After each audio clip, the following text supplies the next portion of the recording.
परिचय। अजीत अपने दादाजी के साथ बस स्टॉप पर अपनी स्कूल बस का इंतजार कर रहा है। वह लोगों को उनके ऑफिस जाते हुए देख रहा है। उन सभी के पास उनके स्कूटर और कारें हैं। उनमें से अधिकतर लोग अपनी कार में अकेले ही हैं। अजीत को पता है कि वाहनों से वायु प्रदूषण होता है। वह चकित है कि लोग पास के स्थानों पर जाने के लिए पैदल या साइकिल का प्रयोग क्यों नहीं करते हैं। यह न केवल प्रदूषण को कम करेगा, बल्कि उनके स्वास्थ्य को भी अच्छा बनाएगा। इस अध्याय में आप वायु और उसके प्रदूषण के विषय में जानेंगे।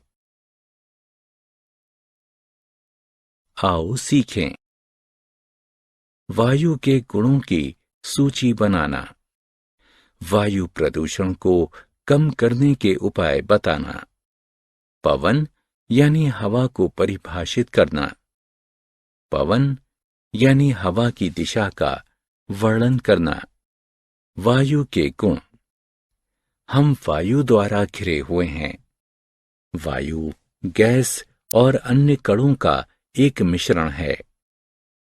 यह सभी सजीवों के जीवन के लिए आवश्यक है।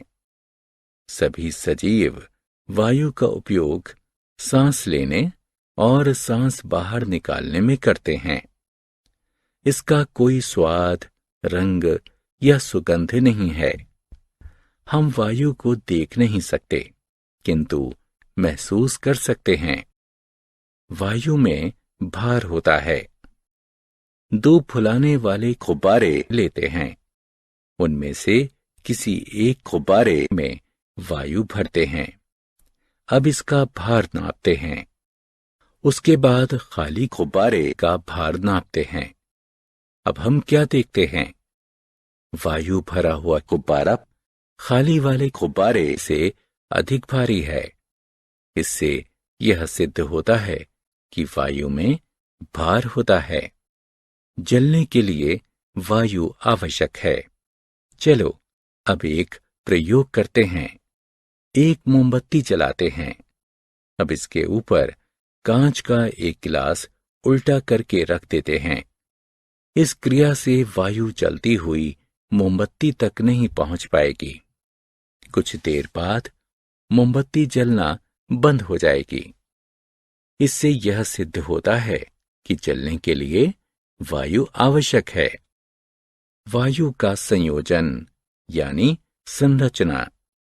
वायु बहुत सारी गैसों से मिलकर बनी होती है, जिसमें नाइट्रोजन, ऑक्सीजन और कार्बन डाइऑक्साइड मुख्य हैं।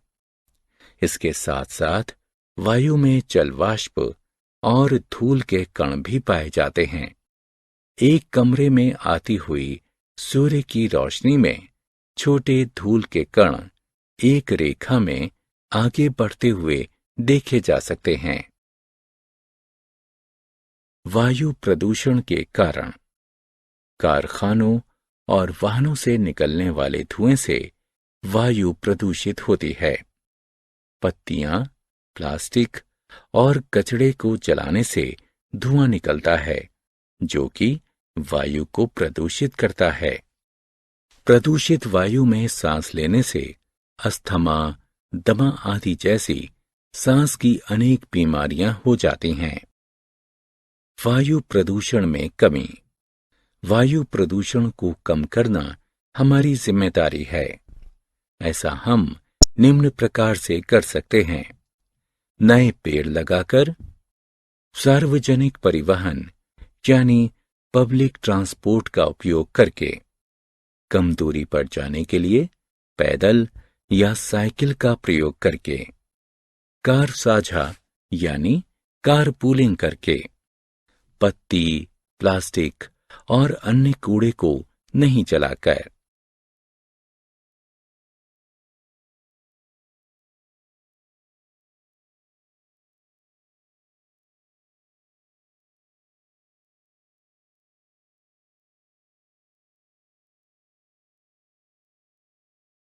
पवन।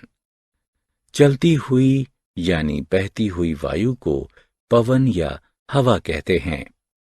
पवन बादलों को चलाती है, जिससे बारिश होती है।